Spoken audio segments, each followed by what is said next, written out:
Hello, Standard 3rd. Welcome in EVS lecture. In previous lecture, we have started our chapter number 3, Water or Water, and completed up to page number 21. Now, in this lecture 12, we are going to discuss some more about water. Look at this. Color the pictures of those containers which you use for storing water.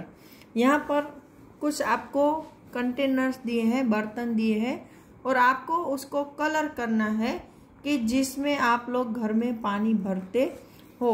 तो we are going to tick this one, this one, this one, this one, this one and this one. We are generally not using this type of container at our home. Okay, now here in your notebook, draw pictures of any other containers which are used for storing water in your house. Write their name as well.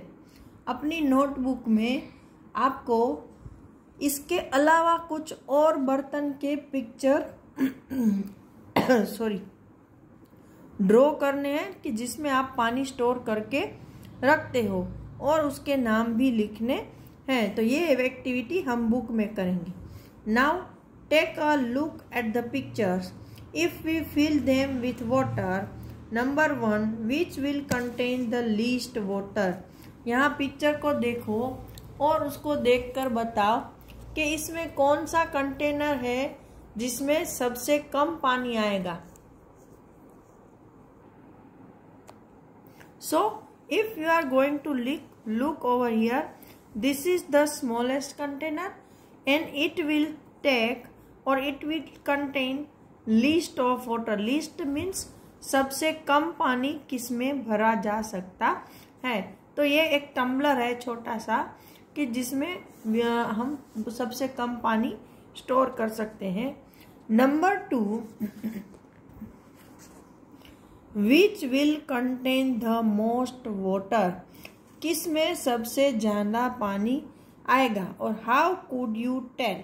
और आप ये कैसे बता सकते हो कि इसमें कम है इसमें ज़्यादा.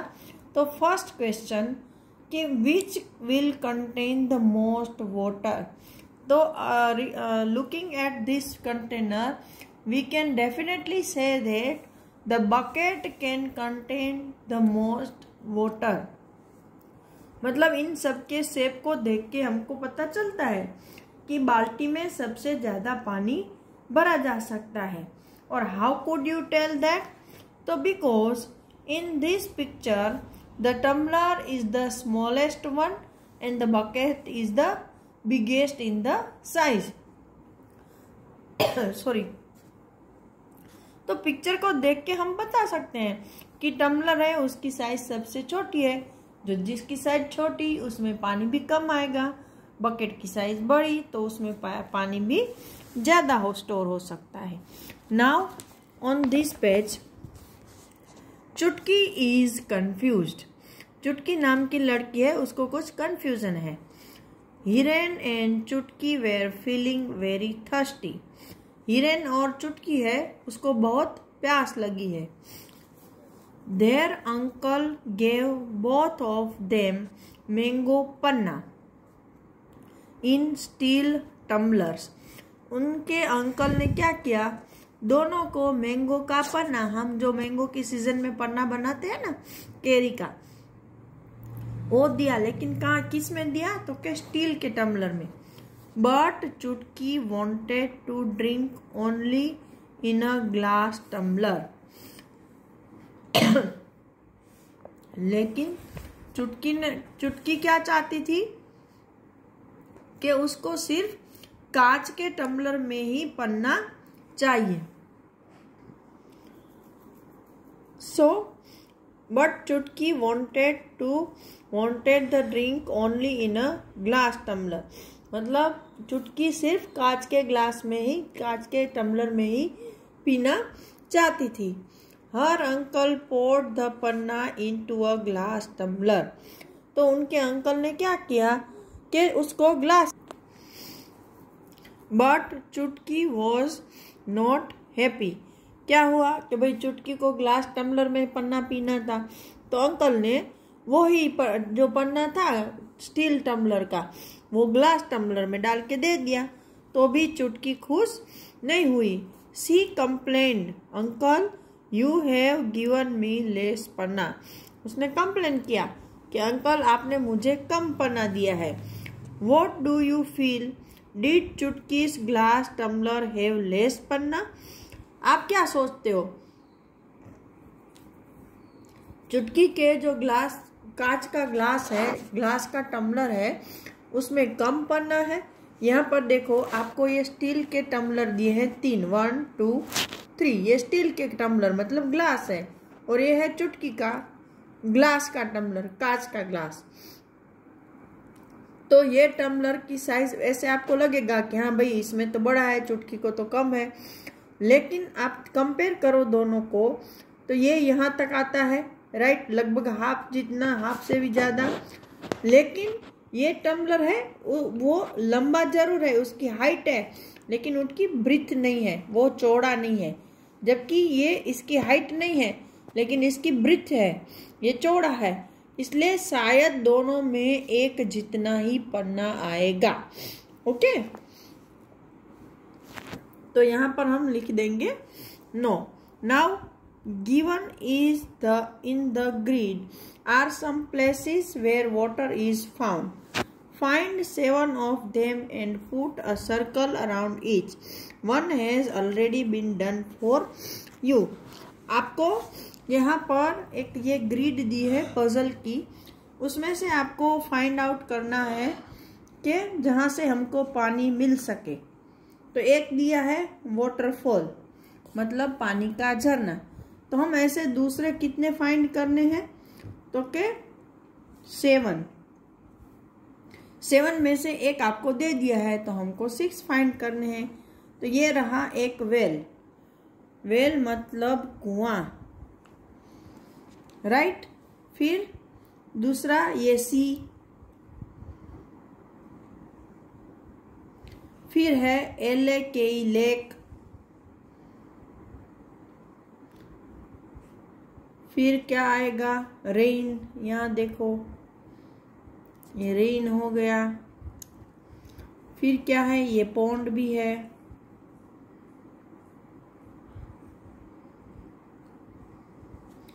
अभी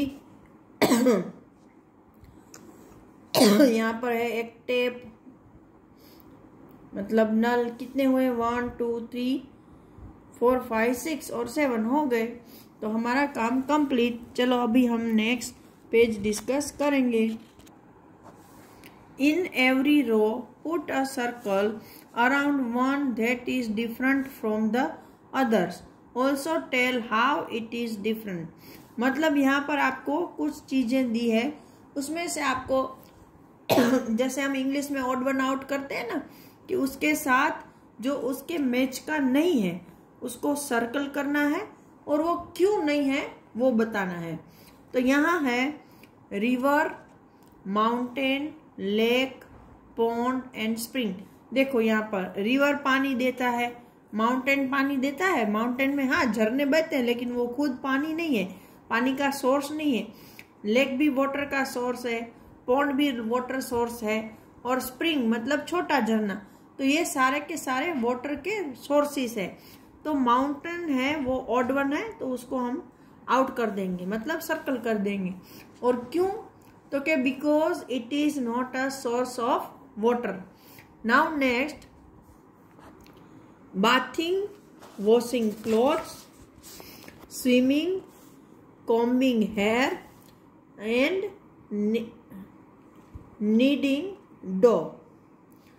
बाथिंग मतलब नहाना, वॉशिंग मतलब कपड़े धोना, स्विमिंग मतलब तैरना, कॉम्बिंग हेयर मतलब बाल को ठीक करना, बाल संवारना, और नीडिंग डो मतलब आटा गूंदना। मम्मी रोटी बनाने के लिए, पराठा बनाने के लिए आटा गूंदती है ना, वो।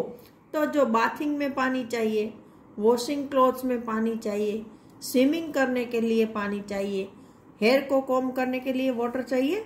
नहीं चाहिए। नीडिंग डो, आटा गूंदने के लिए भी थोड़ा बहुत पानी चाहिए। तो ओड वन क्या हुआ? Combing hair. तो वो ओड वन क्यों है? Because it is not need water. Now next, fish, duck, monkey, crocodile, tortoise. चलो आप बताओ इसमें ओड वन क्या है? Fish, duck, monkey, crocodile, tortoise. Monkey, why? क्योंकि बाकी जो सारे हैं वो सब वाटर के अंदर रहने वाले या वाटर के आजू बाजू रहने वाले एनिमल है, मतलब दे आर एक्वाटिक एनिमल्स। लेकिन मंकी तो है वो पेड़ पर रहता है।